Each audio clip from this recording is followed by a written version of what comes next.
Bismillahirrahmanirrahim. Assalamualaikum warahmatullahi wabarakatuh. Jumpa lagi dengan saya, Amsal Junid, dalam seri kuliah Audit Sistem Informasi dengan topik pengendalian input. Komponen subsistem input berfungsi untuk memasukkan data dan perintah-perintah ke sistem aplikasi. Kedua tipe input tersebut harus divalidasi, dan jika terdapat kesalahan harus dideteksi dan dikendalikan, sehingga input dapat dimasukkan kembali secara akurat, lengkap, unik, dan tepat waktu. Pada kali ini kita akan membicarakan pengendalian terhadap subsistem input dari titik pandang audit. Pembahasan kita akan mencakup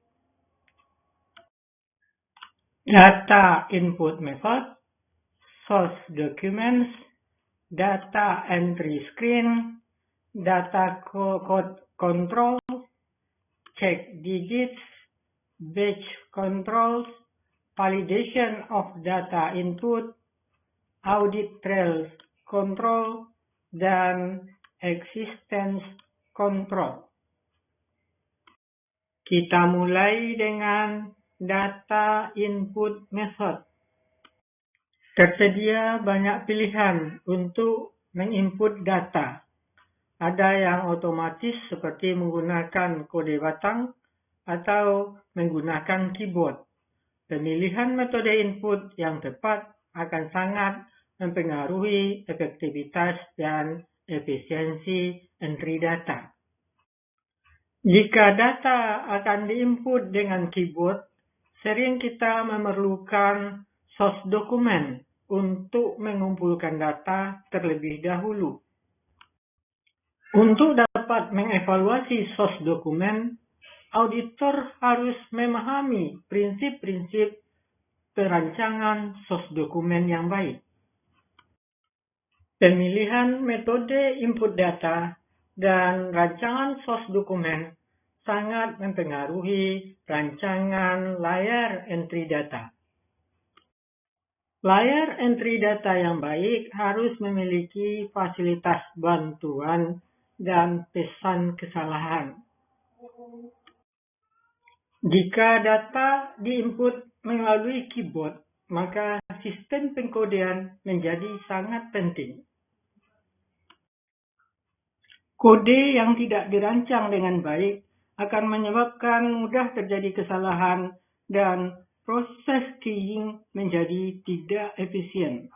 Auditor harus mengevaluasi kualitas dari sistem pengkodean yang digunakan untuk menentukan dampaknya terhadap integritas data, efektivitas, dan efisiensi sistem.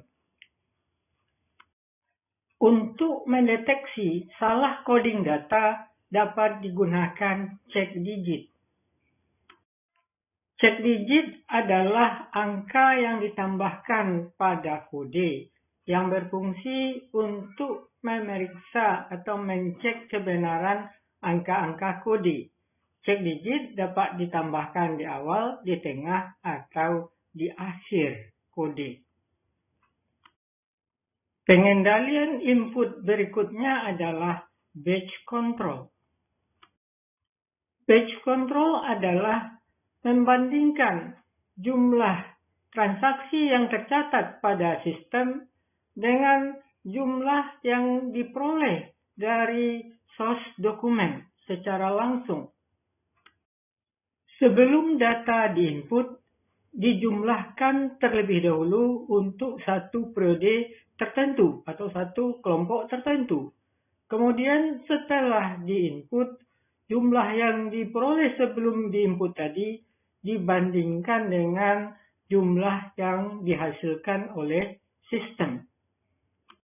Teknik pengendalian input yang lain adalah data input validation, yaitu dengan membandingkan input dengan data yang sudah tersimpan pada sistem. Ada beberapa jenis data input validation, yaitu field checks, record checks, dan file checks. Input control berikutnya adalah audit trail. Audit trail pada data input berisikan catatan tentang identitas sumber dari data, identitas yang menginput data, waktu dan tanggal data diambil, identitas dari peralatan yang digunakan untuk menginput data, akun atau catatan yang diupdate dengan data tersebut, dan posisi atau saldo setelah transaksi terjadi, jumlah rincian dari transaksi, jumlah fisik atau logik batch dari transaksi.